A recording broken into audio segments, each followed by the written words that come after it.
A sua forma de visualizar o mundo hoje, ela é orientada pelas experiências que você teve passada. Então, se você teve experiências passadas, por exemplo, relativamente traumáticas, ou você teve experiências passadas que foram reforçadoras do ponto de vista positivo do seu comportamento, o que significa isso? Você vem e apresenta um podcast, é da hora, você gostou. A propensão de você vir e apresentar de novo o podcast aumenta. Por quê? Porque você é sensível ao que você fez. Então, você fazer um comportamento hoje e for legal, aumenta a probabilidade de você voltar a fazer esse comportamento. A gente chama isso de reforço positivo. O que significa isso? Você trabalha, por exemplo, no YouTube, você faz um vídeo que bomba, esse vídeo te dá um puta dinheiro de volta, uma puta recompensa. Essa recompensa que você ganhou, além das views da galera falando no vídeo e dando like, você é sensível a isso. Então isso gera um reforço positivo em você, aumentando e ditando o seu comportamento futuro. Então o seu comportamento futuro, ele é quase que completamente determinado pelos seus antecessores, pelo que você fez na sua vida. Isso, no seu cérebro, é organizado em camadas de experiências, não camadas físicas, mas sim metafóricas. Então, no seu cérebro é como se cada ano da sua vida ficasse armazenado em uma camada. Esse armazenamento em camadas seria um armazenamento de informações em engramas, que são células do cérebro que armazenam uma informação. E esses engramas vão ser tipo uma camada fóssil. Eles vão se organizando um em cima do outro. Então tem engramas da sua infância, tem engramas da primeiro colegial, tem engramas do ensino médio, do fundamental, tem engramas do ensino médio, da faculdade, do podcast.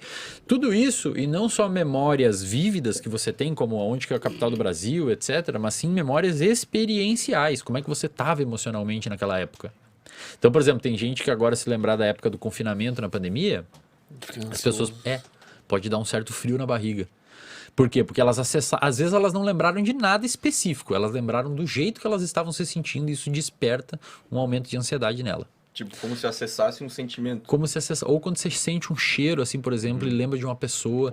Você acessou uma dessas camadas. Pensa que a união de todas essas camadas, elas se conversam. Então você está vivendo, construindo a camada de hoje, quem você é hoje. Por exemplo, esse podcast vai construir uma camada no cérebro de vocês experiencial.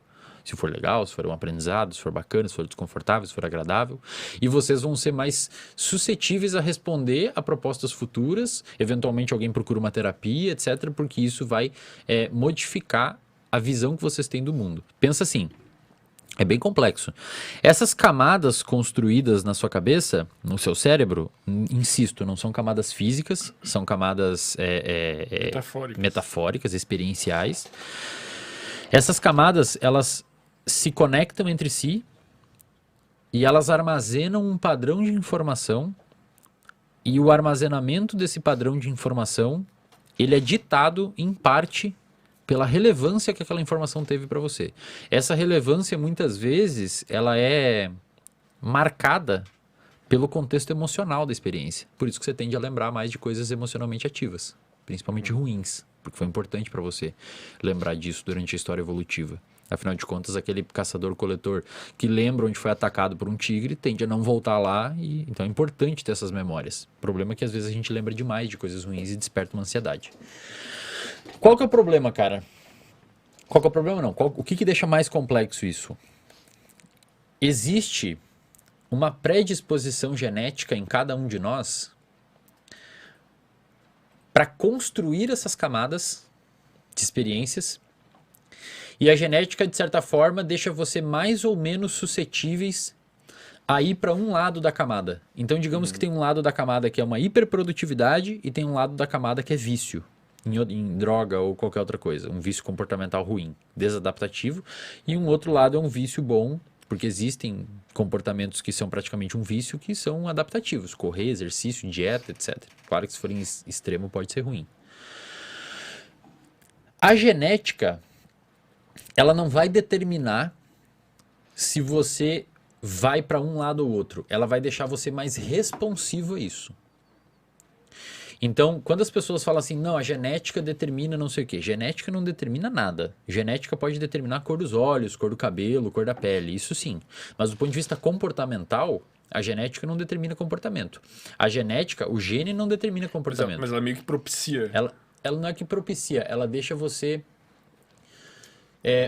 mais suscetível a responder a determinados ambientes. Eu vou dar um exemplo para você. Imagina que você tem o gene.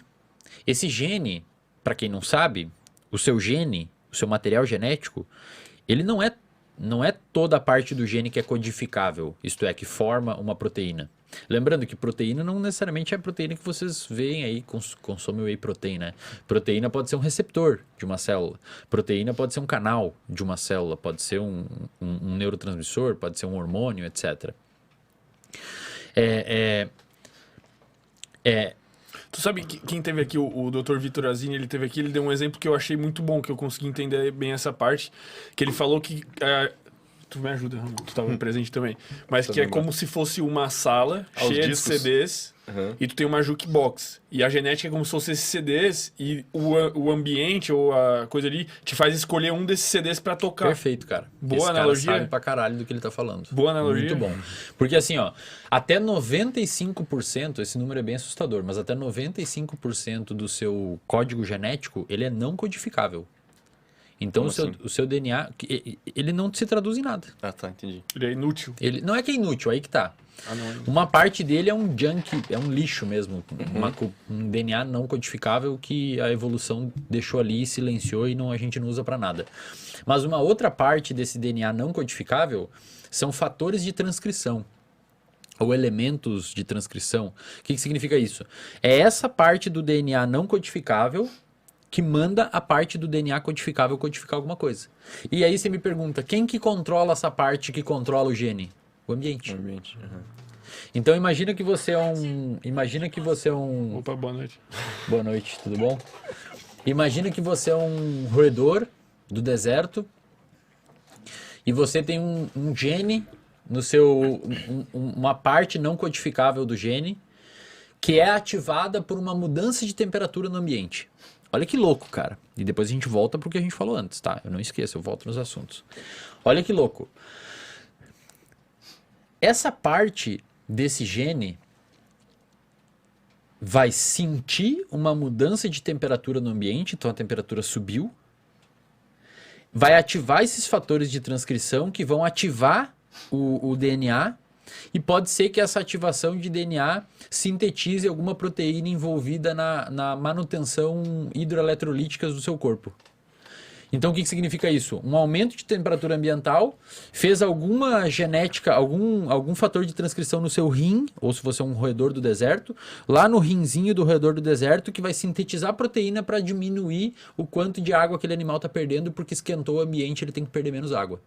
Essas questões genéticas, elas vão agir tanto nas características, tipo assim, físicas, não físicas tipo de cor de pele, assim, mas tipo dessa síntese da proteína, de alguma coisa, tanto quanto em questões, vamos dizer, uma sintetização que desencadeia um fator psicológico. Cara, você pode, por exemplo, ter uma propensão maior genética a ser criativo. Então você pode ter modificações genéticas na sua célula que tornam o seu limiar de criatividade maior, você tem maior capacidade criativa. Você pode, por exemplo, ter uma alteração genética, uma predisposição genética que faça com que você exploda mais, fique mais agressivo. Você pode ter uma alteração genética que aumente a sua capacidade de entender linguagem. Você pode ter uma predisposição genética que aumente a sua capacidade de interação social. Mas tu só vai descobrir isso se você for submetido a um ambiente que estimula aquilo. Se você tocar. Por exemplo, se você for uma pessoa que tem um limiar aumentado de criatividade e você pegar uma pessoa dessas e colocar numa escola que é padrão, onde a pessoa tem que ficar sentado... Cara, não sei se escola... pode ser, pode ser. Meu pai fez e era... Mas, cara, era rígido, isso é rígido pra caralho. Cara, isso enlouquece uma criança criativa, porque o cérebro dela tá puxando pro outro lado.